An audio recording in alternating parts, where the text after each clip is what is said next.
자, 비상계엄 사태를 수사 중인 공조수사본부가 윤석열 대통령에게 2차 출석 요구서를 보냈습니다.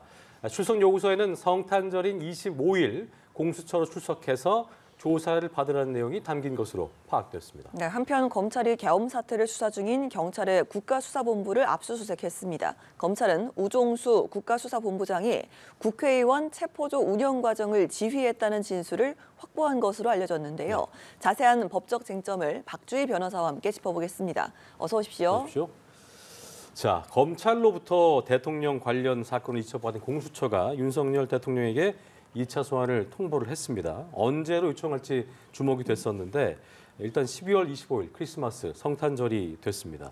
이 날로 정한 날짜에 좀 의미가 있을까요? 어떻게 보셨습니까? 여러 가지 이유가 있을 것으로 보입니다. 일단 27일에 헌재에서 변론 준비 기일이 잡혔는데요. 예. 그래서 만약에 본격적으로 헌재에서 탄핵 심판이 진행이 되면 이 탄핵 심판 준비를 이유로 해서 이 수사기관의 소환 요청에 더욱 응하지 않을 가능성이 좀 높습니다. 네. 그리고 사유가 있기 때문에 사실상 부당한 불응이라고 또 보기도 어렵기 때문에요. 그래서 헌재에서 본격적으로 탄핵 심판이 진행되기 전에 좀 이 수사를 서두르려고 하는 모습이 보이고요. 예. 또 하나는 이제 내란죄와 이 탄핵 심판 인용 결정의 이유가 완벽하게 일치하는 건 아니지만 연관된 내용이기 때문에 탄핵 심판이 진행이 되면 헌재에서는 수사기관에 수사 기록 등을 요청을 할 수가 있습니다. 그러면 어느 정도 수사가 좀 진행이 되어야 되기 때문에 이런 부분을 위해서도 좀 서두르는 느낌이 있는 것 같습니다. 그렇군요. 네, 25일 소환, 이번에는 좀 응할지 의문입니다. 일단 1차 소환 때는 아예 수령을 좀 거부를 했고요. 출석 요구서를. 2차 출석 요구서는 특급 우편 또 전자공문 형태로 대통령실 총무비서관실 부속실 관저 등 3곳에 발송이 됐습니다. 이번에는 좀 닿을 수가 있을까요? 일단 전자공문 방식으로 발송을 했기 때문에 사실은 읽는 순간 도달한 것으로 봅니다. 근데 다만 그 내용을 윤 대통령에게 전달을 할지가 사실 관건인데요. 네. 그렇죠. 그런데 지금 뭐 출석 요구서가 도달을 했느냐 안 했느냐 이게 사실 되게 쟁점으로 되고 있지만요. 실무적으로는요. 이 수사기관이 소환 통지를 이렇게 문서로 하는 경우는 많지는 않습니다. 거의 대부분 수사관이 전화로 언제까지 뭐 출석을 해달라 이렇게 요청을 하거든요. 그래서 지금 당사자가 이런 출석 요구를 받았다라는 사실이 중요한 거지 어떠한 방식으로 갔는지는 그렇게 중요하진 않습니다. 법원 같은 경우는 이제 당사자의 이제 재판과 관련된 권리를 보장하기 위해서 뭐 등기라든지 굉장히 엄격한 송달 방식을 요구를 하고 있지만 수사기관이 출석 요구하는 방식은 다양한 방식으로 이루어질 수가 있고요. 또 하나는 당사자가 이 출석 요구 사실을 알았는지가 가장 중요한데 지금 언론에서 계속 그 출석 날짜와 이 요구 날짜가 계속 보도가 되고 있기 때문에 윤 대통령은 이 부분 충분히 인지를 하고 있을 거고요. 그렇기 때문에 출석 요구서를 송달받지 못했다라는 이유로 출석에 응하는 건 합당한 사유로 좀 보여지지는 않습니다. 예, 대통령 측은 지금까지 출석을 거부하는 이유로 변호인단 구성이 완료가 되지 않았다. 이 내용을 좀 들고 있는데 이렇게 변호인단 구성 문제가 정당한 거부 사유로 받아들여질지 이 부분도 궁금하네요.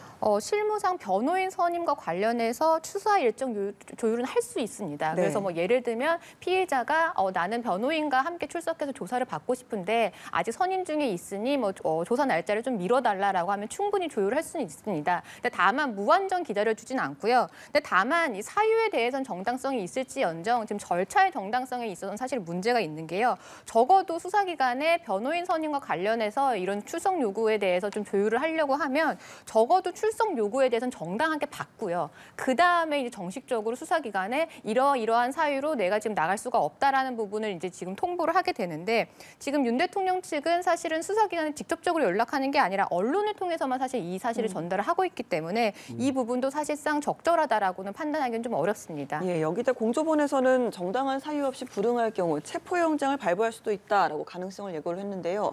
실현 가능성 어느 정도로 보시나요? 공조본이 예고는 했지만 사실상 경고의 의미가 더 크다라고 보고요. 네. 사실상 현실적으로는 이루어질까 좀 의문입니다. 왜냐하면 25일에 출석 요구를 했는데요.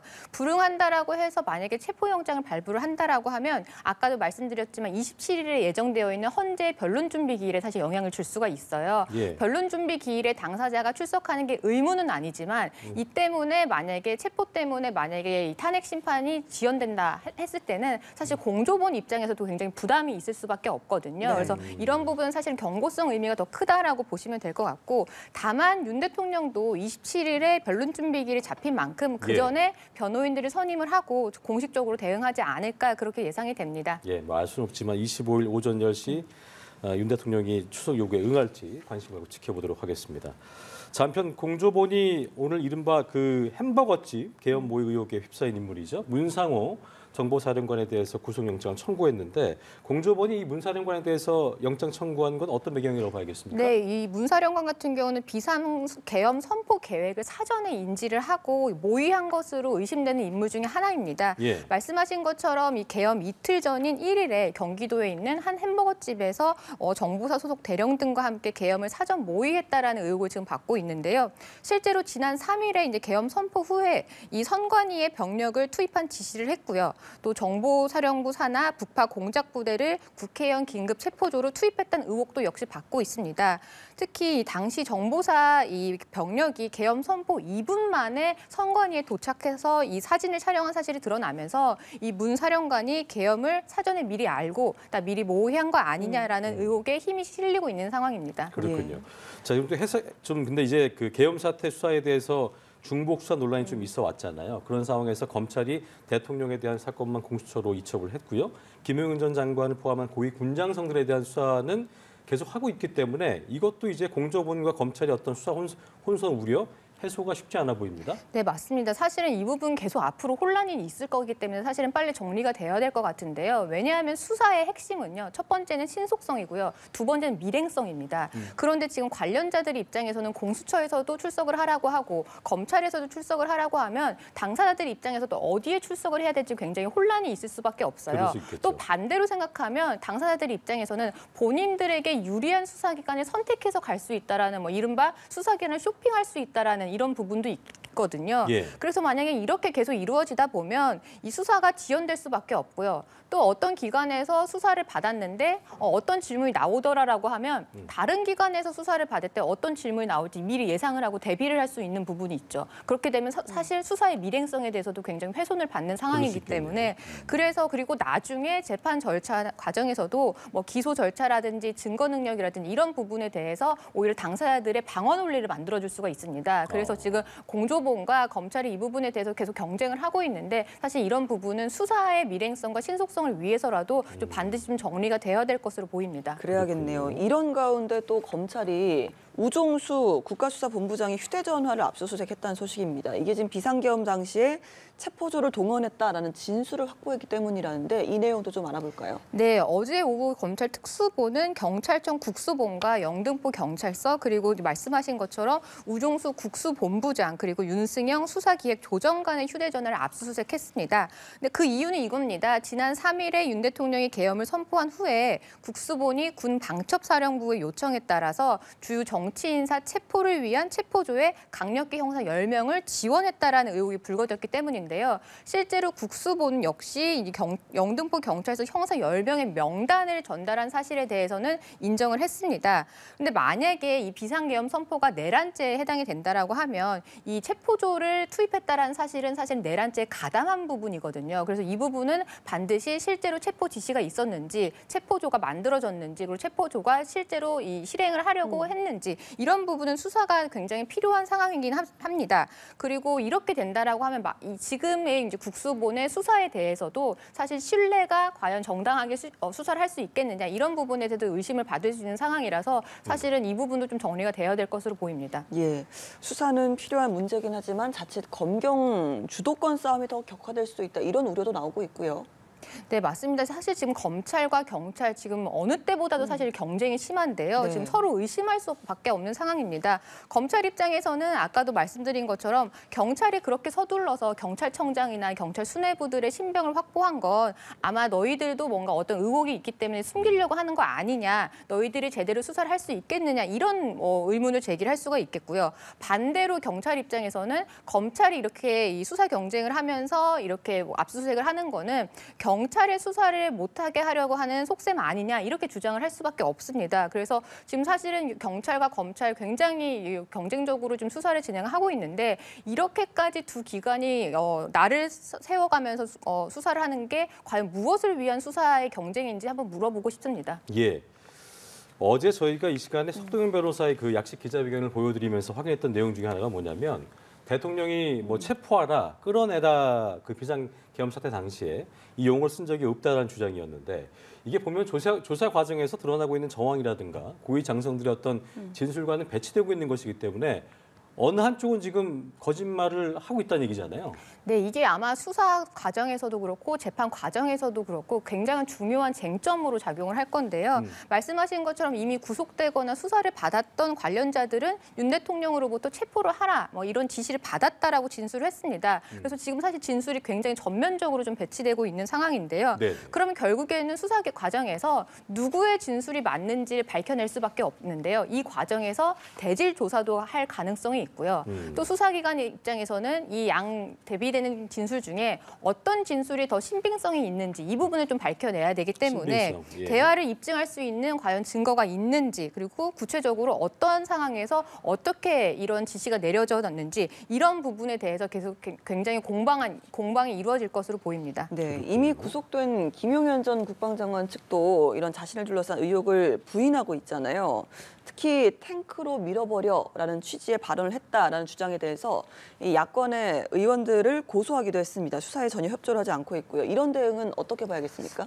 물론 혐의에 대해서 이제 정확히 밝혀지고 만약에 잘못이 있다라고 하면 처벌을 하는 게 맞고요. 근데 다만 여론을 호도하는 이런 허위 사실에 대해서는 또 경계를 해야 되는 게 맞습니다. 하지만 이제 그런 발언이 있었다라고 한다라고 하면 탱크로 쓸어버리라는 발언이 있었다라고 하면 결국 내란죄 수사에서 수사와 재판에서 밝혀질 내용이거든요. 예. 그런데 지금 이렇게 수사와 재판이 진행되기도 전에, 그러니까 재판이 진행되기도 전에 이렇게 적극적으로 이제 뭐 정치인들을 상대로 고소를 한다라는 건 결국 수사 단계에서도 전면적으로 부인을 하겠다라는 입장으로 읽힙니다. 전면적으로 본인의 혐의에 대해서 이제 부인한다는 거고요. 그리고 설사 허위 사실이라고 고소를 한다고 하더라도요.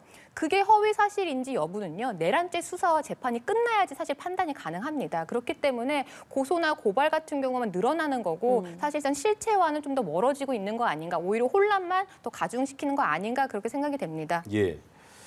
자, 이런 상황에서 국수본이 현재까지 그 한덕수 권한대행 포함해서 비상계엄 당시에 그 국무회의죠. 이게 비상계엄 의결됐던 참석자 9명을 조사했다고 밝혔는데 한 권한대행 같은 경우에는 대면 조사를 비공개를 한 것으로 전해지고 있습니다. 어떤 조사가 중점적으로 이루어졌을까요? 아마 내란죄 부분에 대해서 가담을 했는지 이 부분이 이제 중점적으로 이루어졌을 것 같습니다. 지금 이 비상계엄 선포 전에 이루어졌던 국무회의에 대한 회의록이 남아 있지 않은 것으로 이렇게 알려졌잖아요. 그렇기 때문에 경찰 같은 경우는 국무회의에 참석했던 배석자, 참석자들을 조사를 해서 이 윤 대통령의 비상계엄 사실을 언제 알았는지, 그 사전에 얼마나 알았는지, 그리고 계엄 선포 과정에서 얼만큼 관여를 했는지, 예. 그리고 이런 부분을 좀 중점적으로 조사를 해서 가담자인지 아니면 그걸 몰랐던 사람인지 이런 부분을 좀 밝혀내려고 하는 것 같습니다. 네, 이런 가운데 비상계엄 계획 사전에 모의한 혐의를 받는 4인방 중에 한 명이죠. 정보사령부 대령이 혐의를 시인을 하고 대국민 사과를 해서 눈길을 좀 끌고 있습니다.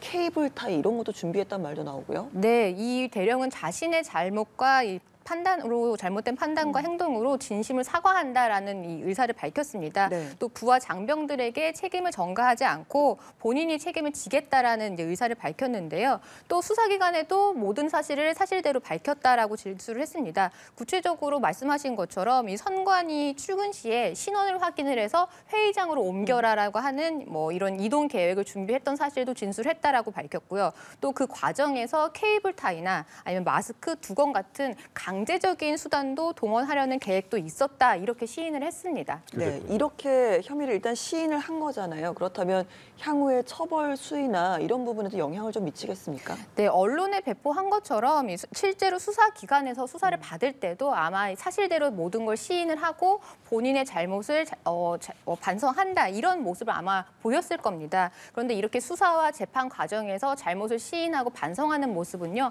결국에 만약에 유죄로 인정이 된다라고 하면 결국 양형에 이제 반영이 될 수밖에 없어서 이런 부분을 고민을 해서 이런 사과문을 발표한 것으로 그렇게 읽힙니다. 자, 그리고 또 하나의 논란의 인물이죠. 이번 계엄 사태에서 비선 역할을 한 것으로 전해지고 있는 인물입니다.